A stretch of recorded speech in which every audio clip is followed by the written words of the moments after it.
सभी को praise Lord जय मसीह की। प्रॉफिट राजा मसीह चैनल 2 पर आप सभी का स्वागत है।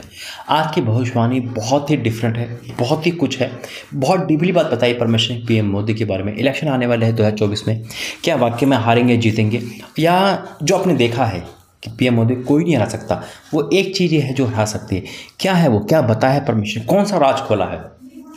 आइए प्रार्थना करेंगे। धन्यवाद करते हैं पिता, वाक्य में तो भेद बताने वाला परमेश्वर है, तो बताने वाला परमेश्वर है। मनुष्य का सब कुछ तेरे हाथ में है पिता परमेश्वर, और तेरे आंखों के सामने सब कुछ ओपन है, तुझसे कुछ नहीं छिप सकता। तो अंधेरे में देखने वाला है, तो आकाश का परमेश्वर, स्वर्ग का परमेश्वर है।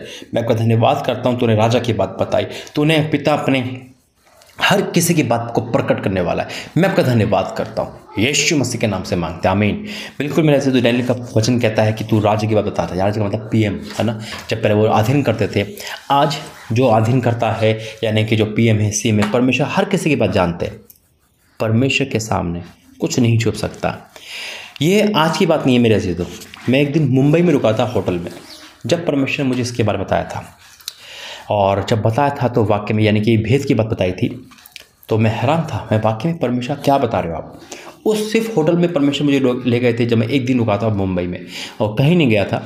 तो बहुत सारी बातें बताई थी, मुंबई वालों के लिए बताया था कि परमेश्वर ने मुंबई वालों के लिए क्या कर रहा है। जो मुंबई में अपने दास को बुलाएगा, परमेश्वर के दास को बुलाएगा, परमेश्वर उसके घर में खुद ठहरेगा। तो बहुत सारी बातें परमेश्वर ने मुझे बताई, और उसके बाद परमेश्वर ने बताया कि वाकई पीएम मोदी की हार कैसे होगी, यानी कि कोई उनको नहीं हरा सकता, सिर्फ एक चीज़ है जो हरा सकती है। और वाकई में अभी हम देख रहे हैं पूरा देश उनका दीवाना है, पूरा देश उन पे प्रेम करता है ना, और सब कुछ उनके फेवर में दिख रहा है। शायद जीत भी 2024 में उनके फेवर में दिख रही है।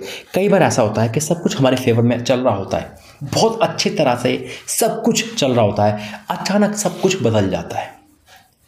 अचानक क्या होता है ऐसा कि अपने ही विरोध हो जाते हैं।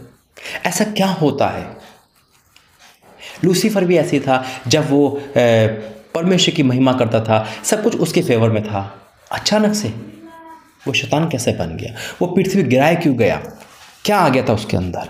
आइए प्रार्थना करेंगे। धन्यवाद करते हैं पिता, बहुत गहरी बात बताते मैं आपको धन्यवाद करता हूँ। ये वचन के द्वारा हमसे बातें कर, यीशु मसीह के नाम से मांगते हैं, आमीन। मेरे ऐसे तो बात पीएम मोदी की नहीं, बात हम सबकी भी है। परमेश्वर को एक चीज़ पसंद नहीं है, वह है घमंड। घमंड जब आता है तो इंसान खुदा बन जाता है। वो इंसान भूल जाता है कि वो इंसान ही है, और परमेश्वर कभी नहीं बन सकता। बेशक परमेश्वर हमसे कितना भी प्रेम रखे, याद रखना, फैक्ट बात बता रहा हूँ, हम परमेश्वर के बेटा बेटी है। परमेश्वर हमें परमेश्वर का बेटा परमेश्वर कहते हैं ना, यानी कि शेर का बेटा शेर, परमेश्वर में बेटा बेटी का है ना, तो हम उसके भाई बहन हैं। हम कितना भी उसके करीब है, लेकिन घमंड वो हमारा भी बर्दाश्त नहीं करेगा, किसी भी दास का बर्दाश्त नहीं करेगा। यहाँ तक कि लूसीफर का भी उसने बर्दाश्त नहीं किया था घमंड। जब उसके अंदर घमंड आ गया था कि मैं ही सब कुछ हूँ, और वो गिराया गया। घमंड से चढ़ी आंखें, घमंड उसे बिल्कुल भी पसंद नहीं है। आज हम देखते जब घमंड आ गया है तो एक ही चीज़ हरा सकती है, वो है घमंड, चाहे वो कोई भी हो। वचन कहता है यशायाह 14 का 12 में, हे भोर के चमकने वाले तारे, तू कैसे आकाश से गिर पड़ा, तू जो जाति जाति को हरा देता था, तू अब कैसे काट कर भूमि पर गिराया गया है। तू मन में कहता था मैं स्वर्ग में चढ़ूंगा, मैं अपने सिंहासन को ईश्वर के तारागण से ऊंचा करूंगा, और उत्तर दिशा की छोर भरी सभा के पर्वत पर विराजमान हूंगा। सिर्फ मन में कहता था, और परमेश्वर मन का स्वामी है। मैं मेघों के से भी ऊंचे ऊंचे स्थान पर ऊपर चढ़ूंगा, मैं परम प्रधान के तुल्य हो जाऊंगा। परंतु तू तो अंधलोक में उस गड्ढे की तह तक उतारा जाएगा। जो तुझे देखेंगे, तुझको ताके हुए तेरे विषय में सोच सोच कर कहेंगे, क्या ये वही पुरुष नहीं जो पृथ्वी को चैन से रहने देता था, और राज्य में घबराहट डालता था, जो जगत को जंगल बना देता और उसके नगरों को ढा देता था। वह अपने बंदियों को घर में जाने नहीं देता था। जाति जाति के सब राजा अपने अपने घर पर महिमा के साथ आराम से पड़े है, परंतु तू निकम्मी शाख के समान अपनी कब्र में फेंका गया। तू उन मारे हुए के शवों से घिरा है, जो तलवार से बिट कर गड्ढों में पत्थरों के बीच में लटाई हुई लोथ के समान पड़े है। तू उनके साथ कब्र में ना गड्ढे जाएगा, क्योंकि तूने अपने देश को उजाड़ दिया है और अपनी प्रजा को घात किया है।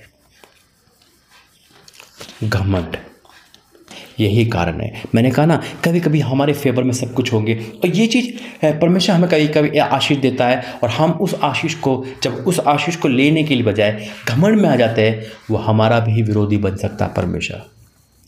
याद रखना मेरे अजीजों, बात पीएम मोदी की नहीं, बात हमारी और आपके भी है। अगर हम घमंड कर रहे हैं, आज परमेश्वर अगर किसी को पैसा दे रहा है, किसी को अच्छी नौकरी दे रहा है, किसी को ऊंचा स्थान दे रहा है, चाहे वो मैं हूँ, आप हो, चाहे कोई भी दास हो, चाहे पीएम मोदी हो, चाहे कोई भी हो, लेकिन जब घमंड आ जाएगा तो परमेश्वर उसे नीचा करना भी जानता है।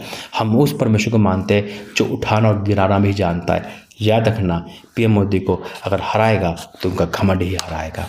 और जब घमंड आता है तो जो अचानक से जो हमारे मित्र होते हैं, परमेश्वर एक पल में उन सबको विरोधी कर देता है, अपने ही गद्दार बन जाते हैं, अपने ही पार्टी के हमें गिरा देंगे। याद रखना, परमेश्वर के हाथ में पड़ना भयंकर बात है।